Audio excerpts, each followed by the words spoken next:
Ohayo gozaimasu. Kyou wa Pupunta nga pala ako dito sa munisipyo sa amin kasi dumating na yung notice para sa my number card ko. Kaya yan, mag-aayos na tayo guys. Nag-lamps nga pala ako ng mukha kasi kagigising ko pa lang.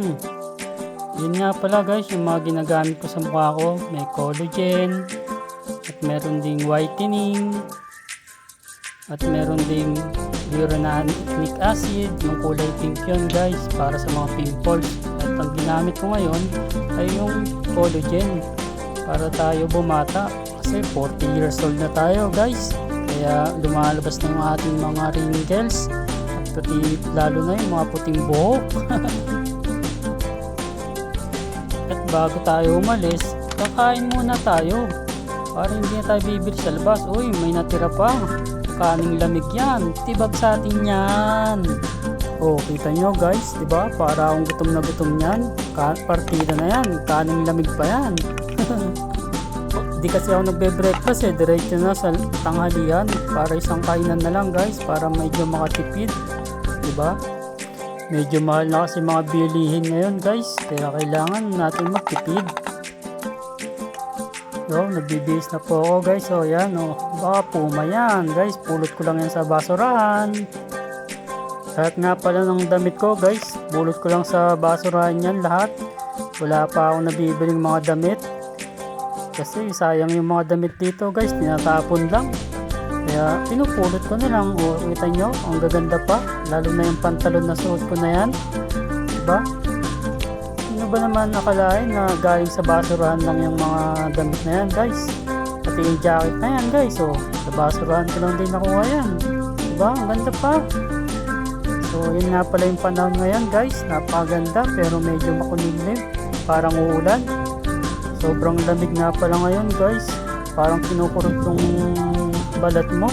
At habang nagbabike nga pala ako guys, medyo umulan ng snow pero manipis lang. Kala ko nga lalakas kaya pala sobrang lamig ngayon guys, dahil pala umulan sa ibang parte ng Japan ng snow. Pero hindi pa siya makapal guys, talagang parang ambon lang. Parang pumasok na nga pala ako guys para maayos ko na yung proseso ng my number kasi pipila ka pa dyan. Ayun, kukuha ka nga pala dyan ng number mo para hintayin mo lang tawagin yung number mo. At dahil mabilis tayo natapos, gumala muna tayo. Sayang naman yung outfit natin kung uuwi agad tayo, kaya pumunta muna tayo dyan sa may parang second hand shop. So yun nga pala guys, umakit ako sa second floor kasi nandun yung mga gadget, mga laptop, saka yung mga cellphone na second hand, pero may brand new rin din dyan guys.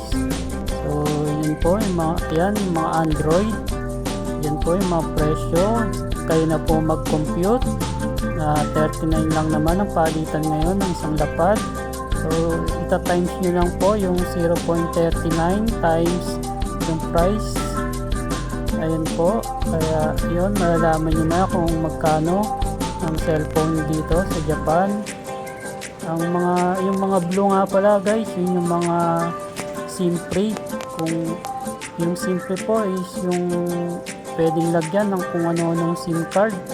At yung mga pula naman po ay yung mga hindi pwedeng lagyan ng ibang SIM, ng iba't ibang SIM, kasi para lang yon sa mga SIM card na naka-design para sa kanya.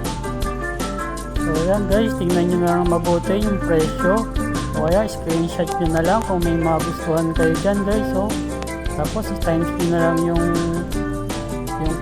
presyo sa 0.39. Yan po yung mga iPhone 12, tapos hanggang Pro Max po yan guys, hanggang iPhone 16 meron dyan. Kaya ayan po, may iPhone 13 mini. Oh, kita mo? Ingit ka, no?